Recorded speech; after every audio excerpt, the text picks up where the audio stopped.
Hi friends, आज हम Indian polity का एक बहुत ही इंपॉर्टेंट टॉपिक का नाम है नागरिक चार्टर, जिसे अंग्रेजी में कहते हैं सिटीजन्स चार्टर। इसके बारे में काफी डिटेल से चर्चा करेंगे। आप हमारे साथ बने रहिए ताकि आपको इसके बारे में जानकारी प्राप्त हो सके। तो शुरुआत करते हैं आज का टॉपिक है हमारा नागरिक चार्टर।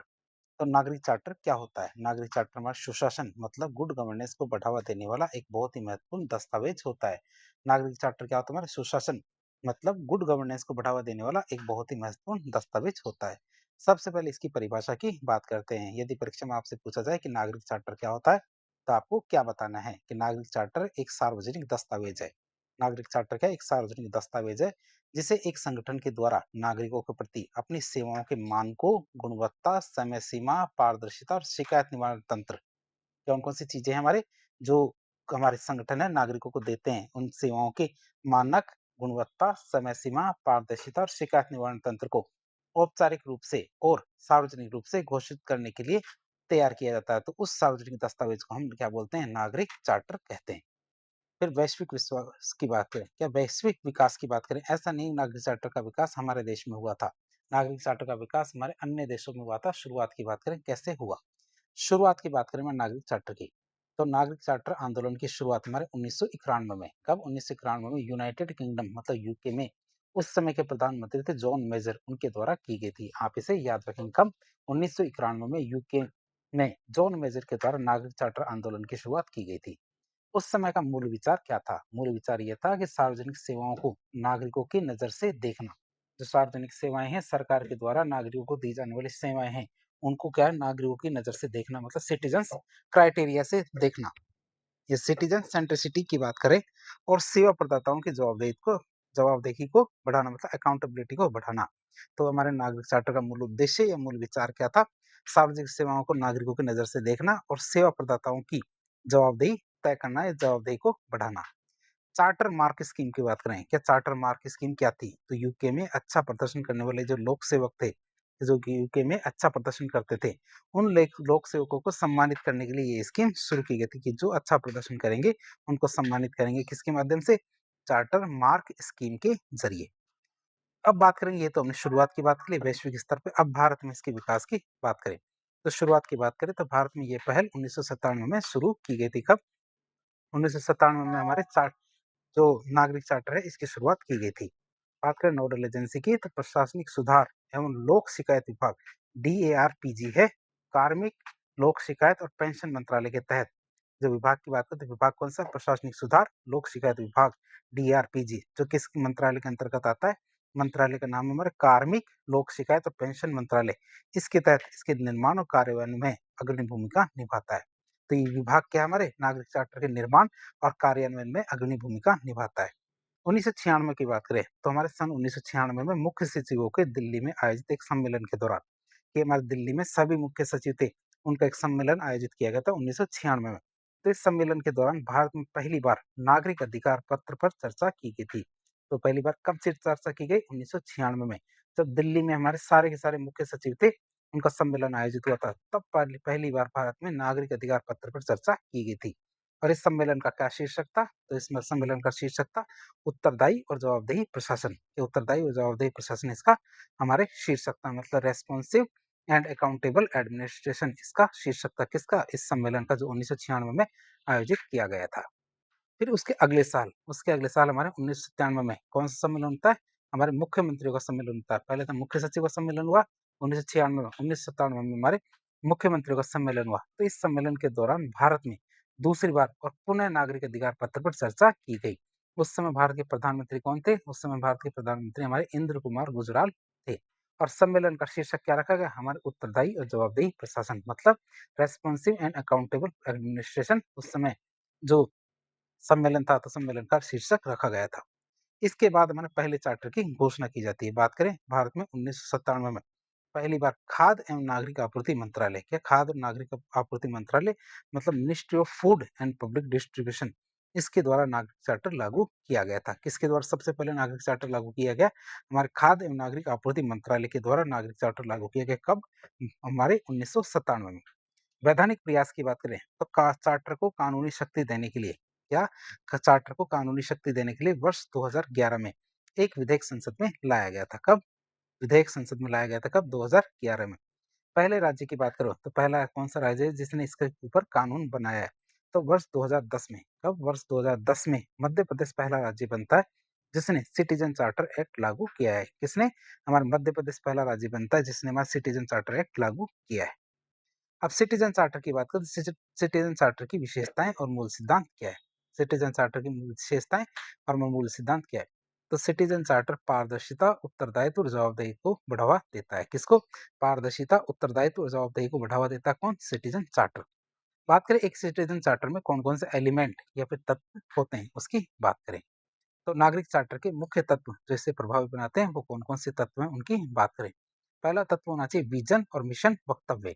मतलब कोई भी संगठन क्यों बनाया गया है, इस संगठन का क्या विजन है और क्या वक्तव्य है उसकी बात करें।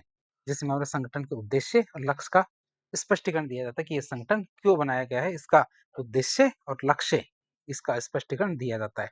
फिर सेवाओं के वितरण की बात करें, जो हमारे संगठन बनाए गए ये हमारे नागरिकों को कौन सी सेवाएं प्रदान करता है? तो प्रदान की जाने वाली सेवाओं ग्राहकों मतलब नागरिकों और कार्य की सेवाओं की समयावधि को स्पष्ट उल्लेख करता है कि जो भी सेवाएं दी जाती है वो कितने समय में दी जाएगी, इसका स्पष्ट उल्लेख किया जाता है।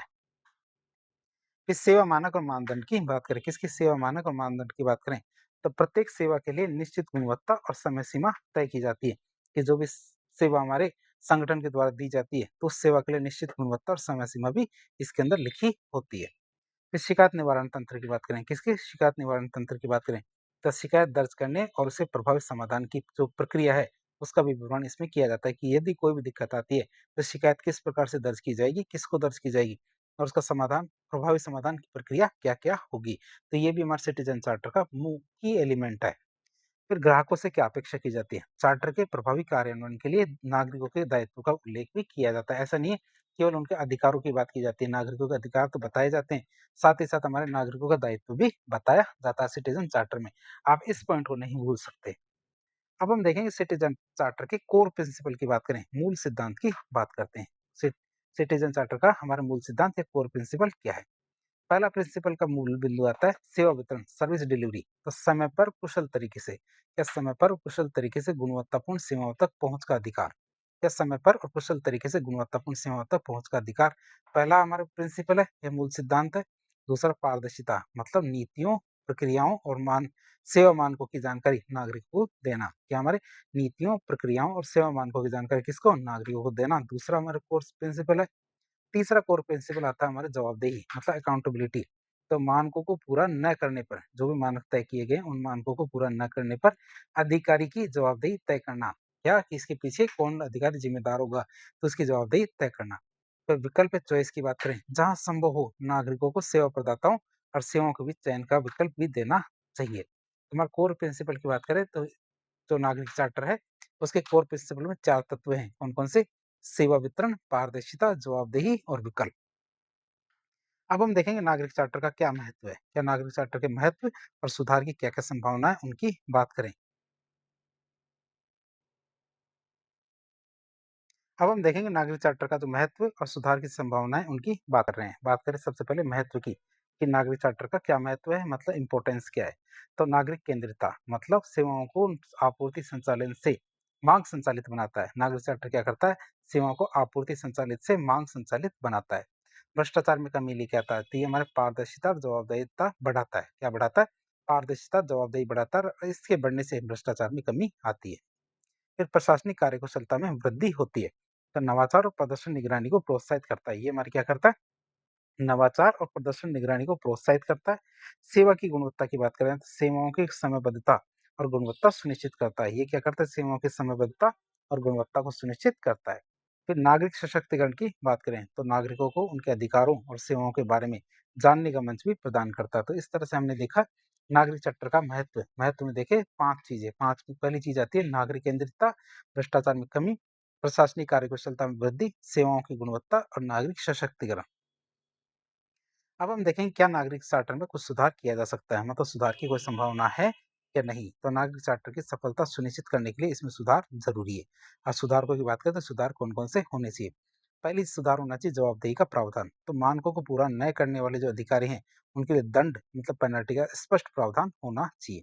फिर परामर्श और भागीदारी की बात करें तो चार्टर को नागरिक समाज और हितधारकों के साथ या चार्टर को नागरिक समाज और हितधारकों के साथ व्यापक परामर्श के बाद तैयार किया जाना चाहिए। फिर सरलता और भाषा की बात करें तो चार्टर सरल, सुलभ और स्थानीय भाषा में उपलब्ध कराया जाना चाहिए। कि चार्टर हमारे सरल, सुलभ और स्थानीय भाषा में उपलब्ध कराया जाना चाहिए। इस समय-समय पर अपडेट की बात करें, किसकी समय-समय पर अपडेट की बात करें, तो चार्टर का नियमित पुनर्मूल्यांकन और अपडेट किया जाना चाहिए। चार्टर को क्या नियमित पुनर्मूल्यांकन किया जाना चाहिए, साथ ही साथ उसे टाइम टू टाइम अपडेट भी किया जाना चाहिए। फिर एक आकार सबके लिए नहीं, मतलब एक चार्टर जो हमारे सबके लिए लागू नहीं हो सकता। सब संगठन अलग-अलग उद्देश्य के लिए बनाए जाते हैं, इसलिए उनका जो सिटीजन चार्टर है वो भी अलग-अलग ही होगा। तो एक आकार सबके लिए नहीं, तो वीरप्पा मोइली आयोग थी उसकी सिफारिश के अनुसार प्रत्येक स्वतंत्र इकाई के लिए अलग और विशिष्ट चार्टर होना चाहिए। तो इसमें हमारे क्या ये सुधार किए जा सकते हैं। अब इसी चीज को हम राजस्थान के संदर्भ में देखते हैं। तो राजस्थान के संदर्भ में नागरिक चार्टर की बात करें तो राजस्थान में नागरिक चार्टर की अवधारणा को कानूनी रूपरेखा देकर भारत में सुशासन की दिशा में एक प्रगतिशील कदम उठाया है। तो राजस्थान ने भी क्या किया है, नागरिक चार्टर को कानूनी रूप दिया है। बात करें विकास और कार्यान्वयन की तो पहले चार्टर की बात करें तो राजस्थान में सन 1998 में, कब 1998 में पहली बार खाद्य एवं नागरिक आपूर्ति विभाग के द्वारा नागरिक चार्टर व्यवस्था लागू की गई थी। किसके द्वारा, खाद्य एवं नागरिक आपूर्ति विभाग के द्वारा पहली बार नागरिक चार्टर व्यवस्था लागू की गई थी। बात करें इसके नोडल विभाग की, इसके नागरिक चार्टर के नोडल विभाग की बात करें तो प्रशासनिक सुधार विभाग एआरडी इसका कार्यान्वयन संचालित करता है। कौन एआरडी क्या करता है, हमारा इसका कार्यान्वयन संचालित करता है। फिर कानूनी ढांचे की बात करें तो हमारी लोक सेवा गारंटी अधिनियम 2011, कानूनी ढांचे की बात करें तो लोक सेवा गारंटी अधिनियम 2011 तो नागरिक चार्टर को सबसे शक्तिशाली कानूनी रूप देने वाला यह अधिनियम राजस्थान की महत्वपूर्ण पहल है। बात करें कौन सा कानून है, लोक सेवा गारंटी अधिनियम 2011। कानूनी गारंटी की बात करें तो यह अधिनियम विभिन्न सरकारी सेवाओं को कानूनी रूप से गारंटी प्रदान करता है। ये अधिनियम क्या करता है, बहुत सारी जो सरकारी सेवाएं होती हैं उनको कानूनी रूप से गारंटी प्रदान करता है। समयबद्धता की बात करें तो सुनिश्चित करता है कि नामित सेवाएं या नामित सेवाएं एक निश्चित समय सीमा के भीतर नागरिकों को उपलब्ध होगी। फिर दंडात्मक प्रावधान की बात करें तो यदि अधिकारी निर्धारित समय सीमा के भीतर सेवा प्रदान करने में विफल रहते हैं तो अधिनियम क्या करता है, शास्ति मतलब पेनल्टी और अपील के लिए एक स्पष्ट शिकायत निवारण तंत्र का प्रावधान करता है। फिर आता हमारा कौन सा, सुनवाई का अधिकार अधिनियम 2012। कौन सा, सुनवाई का अधिकार अधिनियम 2012 की बात करें तो इसमें कानूनी अधिकार क्या है, तो ये अधिनियम सुनिश्चित करता है कि लोगों की शिकायतों को सुना जाए और रिकॉर्ड किया जाए और समय पर उनका निवारण भी किया जाए। जो लोगों की शिकायतें हैं उनको सुना जाए, रिकॉर्ड किया जाए और उन पर उनका समय पर निवारण भी किया जाए। फिर मजबूती की बात करें तो नागरिक चार्टर में दिए गए शिकायत निवारण तंत्र को कानूनी शक्ति प्रदान करता है। ये क्या करता है, नागरिक चार्टर में दिए गए जो शिकायत निवारण तंत्र है उसको कानूनी शक्ति प्रदान करता है, जिससे अधिकारी क्या करते हैं, शिकायतों की अनदेखा नहीं करते हैं, जिससे शिकायतों को अनदेखा नहीं करते कौन, अधिकारी। अब हम देखेंगे इसकी चुनौतियां, सुधार और संभावना की बात करें तो नागरिक चार्टर के अंदर जो ये कानून बनाए गए राजस्थान के अंदर उसमें कौन कौन सी चुनौतियां, सबसे पहले जागरूकता का अभाव। लोगों को, नागरिकों को चार्टर में उल्लेखित सीमाओं और कानूनी अधिकारों के बारे में व्यापक प्रचार प्रसार और शिक्षा की सुधार। बात करें चुनौती क्या है, जागरूकता का अभाव, मतलब लोगों को पता ही नहीं है। तो इसमें सुधार क्या करें, सुधार कर सकते हैं, नागरिकों को चार्टर में जो उल्लेखित सेवाएं हैं और उनके जो कानूनी अधिकार है उनके बारे में व्यापक प्रचार प्रसार किया जाए और शिक्षा दी जाए, खासकर कहाँ पे, ग्रामीण क्षेत्रों में। फिर कर्मचारियों को प्रशिक्षण की बात करें तो सबसे बड़ी कमी आती है, जो कर्मचारी है उनको इसके बारे में ज्यादा जानकारी नहीं है। तो सरकारी कर्मचारी को चार्टर के मानकों और उपभोक्ता केंद्रित दृष्टिकोण पर आधारित प्रशिक्षण दिया जाना चाहिए। फिर जवाबदेही का कार्यान्वयन की बात करें तो सेवा गारंटी अधिनियम के तहत जुर्माने और दंडात्मक प्रावधानों को सख्ती से लागू करना चाहिए, ये सुधार किया जा सकता है। डिजिटलीकरण की बात करें तो सेवाओं के ऑनलाइन वितरण को बढ़ावा देना और नागरिक चार्टर को ई मित्र जैसी डिजिटल प्लेटफॉर्म से एकीकृत करना, इसमें सुधार किया जा सकता है। राजस्थान की बात करें तो राजस्थान का कानूनी ढांचा 2011 और 2012 अधिनियम नागरिक चार्टर के सिद्धांतों को केवल घोषणा पत्र तक सीमित नहीं रखता, बल्कि कानूनी रूप से बाध्यकारी भी बनाता है, जो इसे क्या करता है, भारत के अन्य राज्यों के लिए एक मॉडल बनाता है। तो इस तरह आज एक लेक्चर के जरिए हमने इंडियन पॉलिटी का एक बहुत ही इंपॉर्टेंट टॉपिक हमारा कौन सा, नागरिक चार्टर, इसके बारे में काफी डिटेल से जानने की कोशिश की। इस प्रकार की इन्फॉर्मेटिव वीडियो देखने के लिए हमारे चैनल से जुड़े।